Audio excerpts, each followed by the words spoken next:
Whether it's Ghibli style or Disney Pixar style, whether it's sketching or painting, today AI can create all kinds of art. Within just a few seconds, AI can create songs using Mohd Rafi's voice, can write screenplays for films, can write dialogues for films.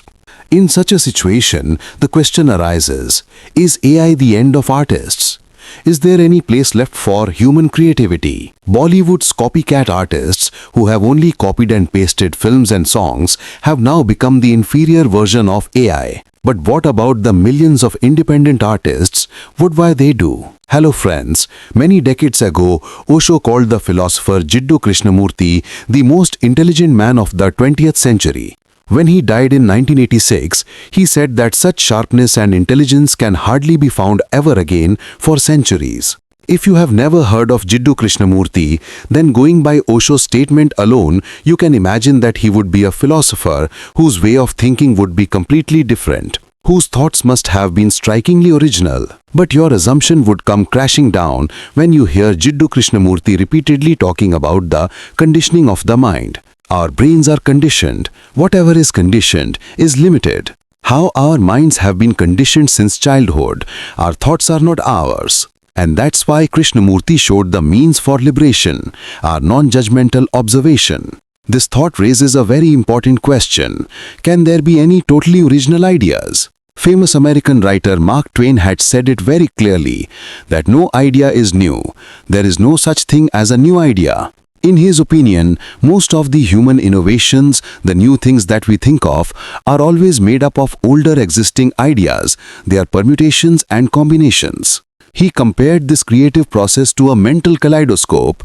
You know a kaleidoscope, right? A device like this. In it, you can see colorful patterns because of the beads. He said that the creative process is a mental kaleidoscope where the old ideas are like the old colorful beads which can be shaken to make new and curious combinations. Today, many people downplay the technology of artificial intelligence by saying that AI can't think originally. But according to Jiddu Krishnamurti and Mark Twain, the question arises, can humans think original? Those of you who have no idea about AI, let me tell you how the AI technology works fundamentally. A large amount of data is fed into it. Like ChatGPT was fed numerous books, research papers, and as much knowledge as available on the internet, everything was fed in the form of data. And AI analyzes and processes that data and learns from it, recognizing different patterns, learning human languages, and learning different art styles. And then when you ask AI, it imitates this knowledge to gives you the answer. For example, if Rabindranath Tagore's poems are fed into AI, it assesses Tagore's style. Which words are used? What are the patterns? What kind of language is being used? And the next time you ask AI through a prompt to write a poem in Rabindranath Tagore's style on hair fall, within a few seconds, AI will generate a poem for you. The same thing can be done with all the poets in the world. Robert Frost, William Shakespeare, and William Blake. But not only poems, AI can even make art for you. The Ghibli trend has been so popular over the last few months. Using ChatGPT and Grok, you must have already generated your photos in Ghibli style. Or you must have at least seen it on social media. Such images. How is AI able to do this? Using the same process. Studio Ghibli's films were fed as input into AI as data. AI analyzed their style and then superimposed that style on your picture. This is possible for songs too. It was only because of AI that we can hear this song from the film Donkey in Mohd Rafi's voice. The flag bearers of human creativity will say, this isn't art. This is just copying someone else's style, not real art. But just think about it. When art is created by humans, when people learn to create art in art schools, what happens then? When we do a course on English honors or Hindi honors in college, we are taught Rabindranath Tagore, Robert Frost, Shakespeare, William Blake, Kafka, Mahadevi Verma, Vinod Kumar Shukla, and Nagarjun. And many such famous writers' literature is taught. What is the curriculum of the Bachelor of Fine Arts course? Great painters like Van Gogh, Rembrandt, Frida Kahlo, Tayyab Mehta, Amrita Shergill. studying their arts, studying different schools of painting like Mughal style, Rajasthani miniature style, Varli style and Madhubani style. If you attend a film school, you are shown masterpieces of world cinema. Satyajit Ray, Martin Scorsese, Ingmar Bergman, Andrei Tarkovsky. These styles are then analyzed by the students. Just like data is fed into AI, art schools feed data to humans. And often these artists are proud when they talk about their art projects in the shadow of these legendary artists. With a philosophical outlook, they say such things. Wong Kar-wai's film In the Mood for Love's look and feel was my inspiration for this scene. When someone sees their paintings in an exhibition and guesses that their artwork shows that their favorite painter is Paul Cézanne, the artist becomes overjoyed. They agree to it and say things like, Cézanne has had a big subconscious influence on their art. But when within a few seconds, AI makes a Cézanne-style painting, then people call this art an insult to life. Now this is like, your dog is just a dog, but mine is precious. If I do it, it's inspiration, but if AI does it, it's imitation. Like one of the most famous art house filmmakers in India, Mani Kaul. When you see his film, you realize that he had Robert Bresson in mind. He has admitted to this, that when he watched Robert Bresson's film Pickpocket while studying in FTII Pune, it was like a revelation for him. Such art house filmmakers are still okay. They call it inspiration, but commercial films are too much. They copy it directly. Most of Aamir Khan's films are good. I enjoy them. But do you know how many of his films are inspired from Hollywood films? It was clearly mentioned about Lal Singh Chaddha that it was the official remake of Forrest Gump. Jo Jeeta Wahi Sikandar copied Breaking Away 1979, Baji copied Die Hard 1988, Atank Hi Atank copied The Godfather 1972, Man copied An Affair to Remember 1957, Fana copied Eye of the Needle 1981, Ghajini copied Memento 2000, Dhoom 3 was a mix of The Prestige 2006 and The Dark Knight 2008. It's not just Aamir Khan, Shah Rukh Khan, Salman Khan, Akshay Kumar, Sanjay Dutt, Ajay Devgan. Take the films of any Bollywood star. Some films have copied a story, some copy scenes or action from Hollywood, Tamil or Telugu films. Take super-hit Telugu director Rajamouli. Many of his films are inspired from other films. From R.D. Burman to Anu Malik and Pritam, they've copied the music. Search on YouTube to see which are the copied Bollywood songs. And you will get a long list of videos. You will be surprised to see that more than half of the older songs you like were copied. But when it comes to copying or imitating, no one can compete with AI, because the data captured by human brain by watching movies and listening to songs, that's not even a fraction of the amount of the data fed into AI. On top of that, in terms of the speed of work, humans cannot match AI. Within a few seconds of giving the prompt, you will get an entire song. That's why such copycat artists are now the inferior version of AI. And because of this, AI has become a useful tool in many day-to-day tasks, especially the monotonous and repetitive tasks. If you want to learn more about this, then come and join my AI Masterclass, a 3-hour workshop where I teach you to use more than 25 AI tools live. Here, you learn how to use AI to generate hyper-realistic photos and videos, using AI to build websites, using AI to make presentations, using AI to do research. You will be taught about many new things in a short amount of time. This is the fastest and most affordable way to upskill yourself in AI. It costs as much as 2 movie tickets. If you are interested, you can find the link in the description below. You can go join it quickly because it is available only for a limited time. Now let's get back to the topic. Look, I'm not saying that it's wrong to take inspiration from other films and art. I'm not criticizing it. But if someone is copying things without thinking, without giving it any original thought, it becomes wrong. But a problem 10 times bigger than this is the formula films of the film factories. The mainstream Masala, Tamil or Telugu films, it feels like all of them are made by the same director. Not only are the stories and characters the same, but there is now a template for images and camera angles too. The way the hero will enter, the sound effects for the villain's entry. If someone is injured and has to be taken to the hospital, the ambulance arrives in the exact same way. The patient is taken through the hospital corridor on a stretcher. These hack-made images have been shown on screen so many times that it has become boring. Ekta Kapoor's TV serials are at the topmost level of factory films, where the director just gives directions like a factory shop floor manager. That's why many of these TV serials that have been on our TVs over the last decade, you wouldn't know the name of the director of any of these TV serials. For a long time, people have been discussing how Bollywood's larger-than-life circuses are failing, but Hollywood isn't faring any better either. There are similar criticisms too, that Hollywood soul is dead. For the screening the film scripts, there are no creative people in the production houses. They hire MBA grads. They do not want to risk trying anything new. They want to do what has worked before. Once the Mirzapur series was a hit, they kept making shows like Mirzapur, and just like that there is a flood of crime series. There are so many remixes of older hit songs. Hollywood and Bollywood both are now flooded with sequels and remakes. Even if a sequel has nothing to do with the first part, it is still titled as sequel to the hit film. Greedy film corporations are now competing with McDonald's and KFC in terms of standardizing recipes. It doesn't matter if a McDonald's burger is made by a robot or a human. Similarly, the various tasks that go into making a film, now it doesn't matter if they are done by a human or AI. If they want to make such factory formula films only, it will be difficult for humans to compete with AI. Earlier in a film production office, 10 people would look for older superhit Hollywood films like Buster Keaton's Our Hospitality, so that it can be remade as Maryada Ramanna and Son of Sardar.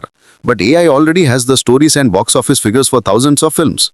The MBA grads who spend days reading 40-page scripts or pitch decks, AI can read through them in a few seconds. Not only that, AI can go one step further than humans. The character arc of the characters in the film, the plot twists, the plot tension, it can optimize those by analyzing the target segments and different parameters. Not only does it work faster, more reliably, but it can work more and give better results. In Hollywood, the writers have already gone on strike because of this, because AI is being used for script writing.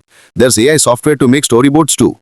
Think about it. If AI analyzed Studio Ghibli's films to make Ghibli-style images, can't it make Bollywood Masala-style images too? It definitely can. Studio Ghibli's films showcase next-level creativity. But for these factory films, as I said, all of them look the same. So from writing dialogues to shot selection, for AI these tasks won't be difficult at all. If you don't believe me, I'll show you a live example. I wrote this prompt to ChatGPT. Create an image of Shah Rukh Khan as a Telugu actor fighting with goons. And AI designed this amazing picture. Then I told ChatGPT to create 10 original Masala-style one-line dialogues that Salman Khan would typically say in an action movie to a villain. And look at the response.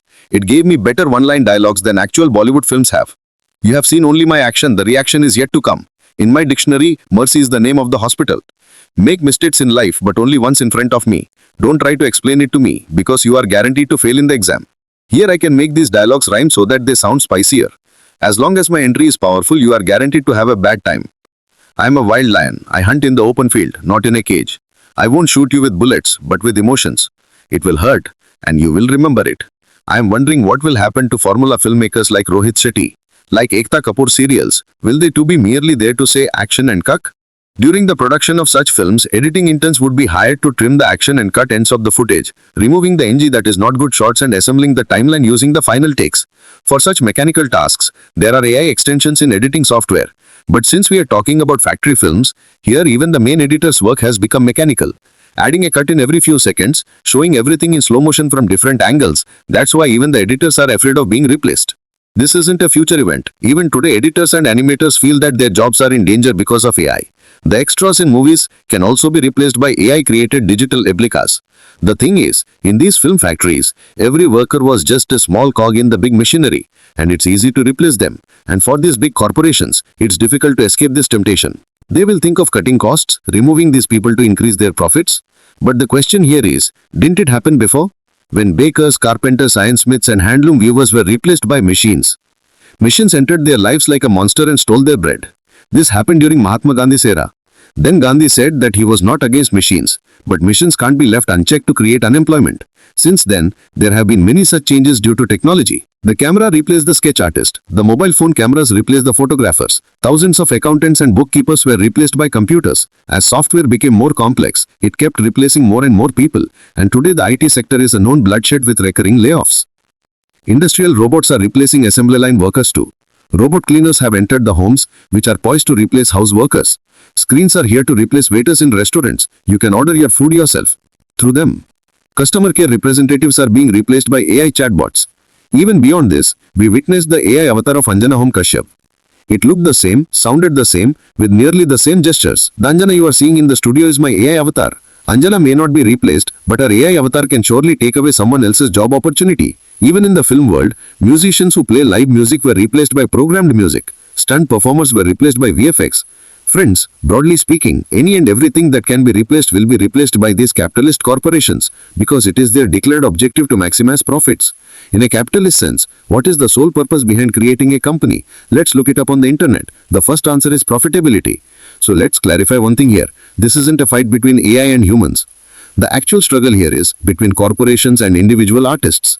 Will there be any government regulations to stop this? It seems difficult because globally the governments are the stooges behind these corporations. This is the reason behind the increasing unemployment and wealth inequality. Since it's not possible to stop this change, the question arises that will AI end the jobs of all artists forever? In this AI era, does human creativity have no place? Friends, that's not true. It's not true because humans have something that AI doesn't have: personal experience. In this video I talked a lot about films, so let's try to understand this using films as examples. Let's take Anurag Kashyap as an example. His every film feels like a personally felt project. No Smoking is a trippy psycho-thriller film. In it he expressed his anger towards the censor board through a metaphor. At one point Anurag Kashyap was an alcoholic. He hadn't met his daughter for a year. To reconnect with his daughter he made an animation film like Return of Hanuman. He made Gulal, a political drama thriller. He made Gangs of Wasseypur, a gangster film, in which both the parts were created together. And despite the success of the film, he said that there won't be a third part, because as an artist he yearns to try new things. Some of his films have flopped too, but he didn't fear it and stop experimenting.